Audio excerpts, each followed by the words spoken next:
Welcome to the Compliance 911 Show, a no-nonsense podcast discussing hot topics for today's busy compliance professional. It's everything you wanted to know about regulatory compliance, but we're afraid to ask. And now, here are your hosts, Dean Stockford of M&M Consulting and Len Susio of GeoDataVision.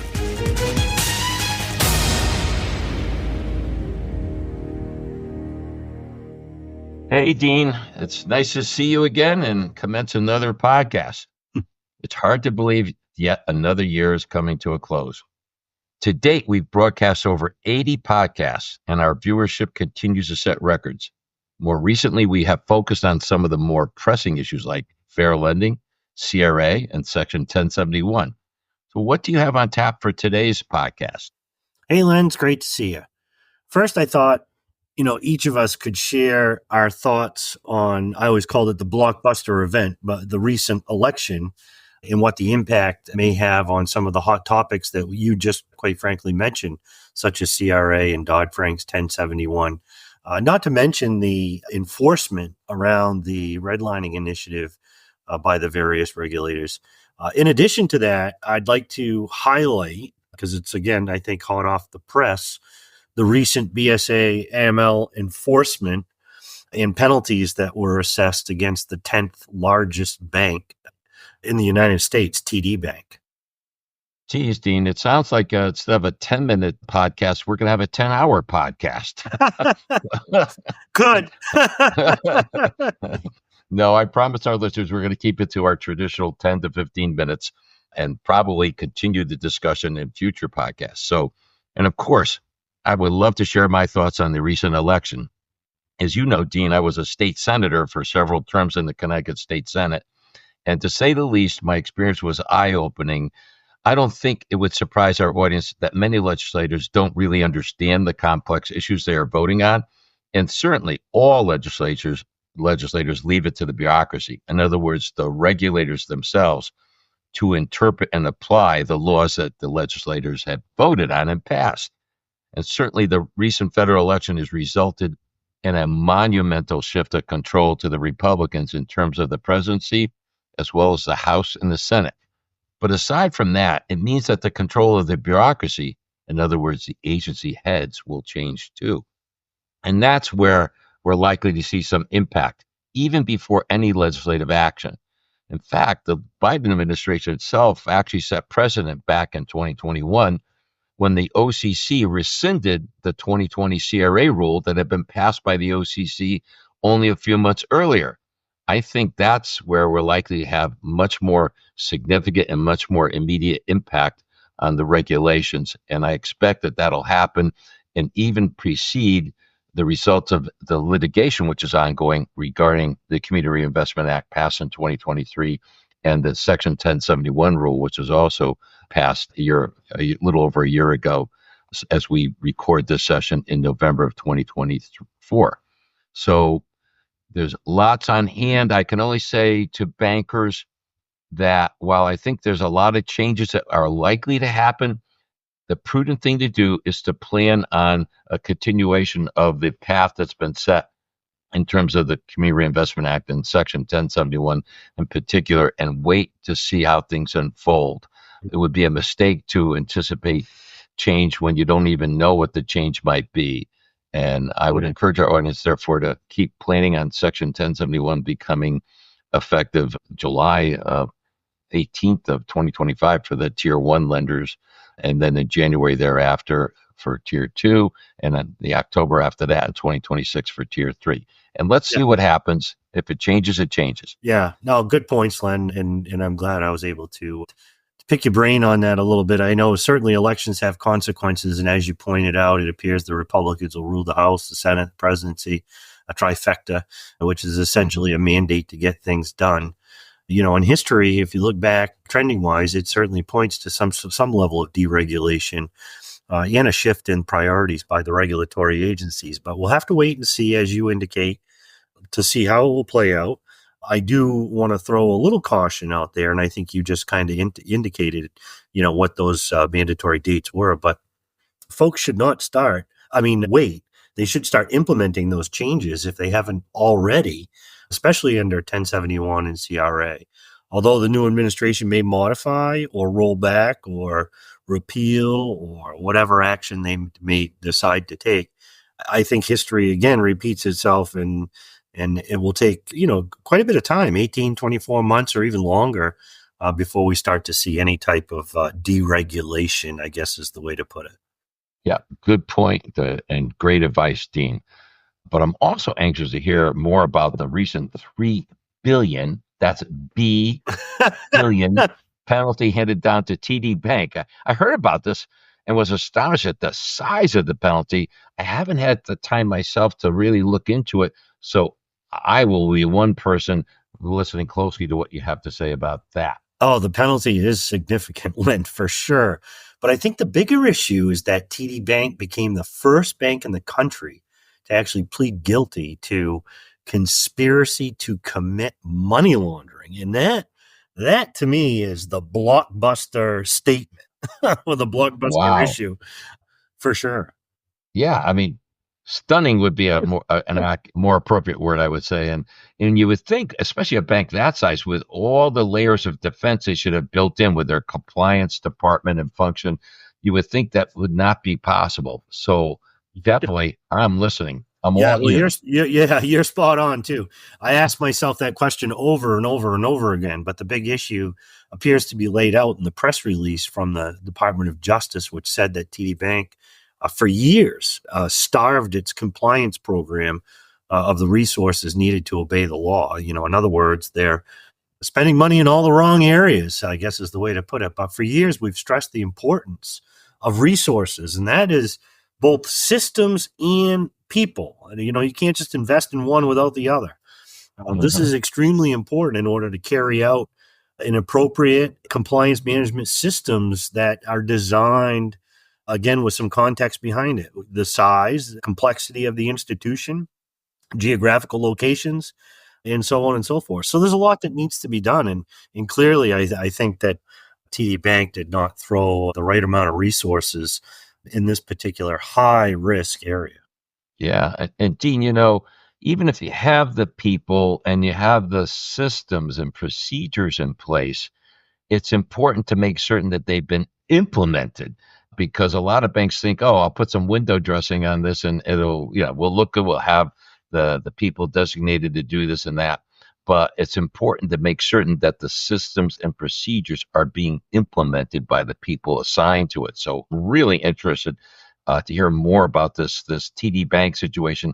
Can you give us the 30,000-foot view on what actually happened, Dean? Yeah, I'll try to stay out of the weeds a little bit, but you are right when you say implemented. Yes, you do have to implement. You also have to place controls around monitoring it to make sure that, of course, it's been implemented and working and tested. So certainly a lot there. But in summary, yes, Len, they had pervasive BSA AML program failures. And for those listeners who maybe just be tuning in for the first time, maybe new to banking, BSA is the Bank Secrecy Act and AML is anti-money laundering provisions under the rules. But the first thing that I read, when I was reading the consent was in the civil money penalties, the order itself, that the bank failed to develop and provide for continued administration of their program reasonably designed to assure and monitor compliance with all of the record-keeping requirements under BSA, which is a true violation. And that's really what you and I were just saying.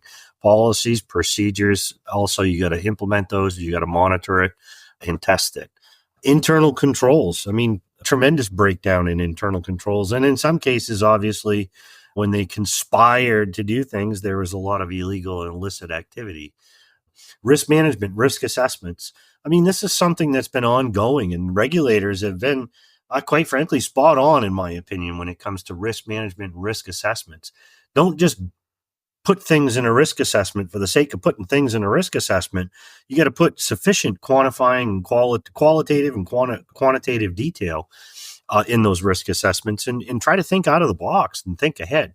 But make sure you're quantifying those risks. The end game, obviously, trying to get to a residual risk for the institution so that it can allocate resources accordingly. customer due diligence and ratings. This is quite frankly been in place for quite some time now, CDD. And what that really is profiling on many levels your customer. So that you know whether or not they've deviated from normal expected activity.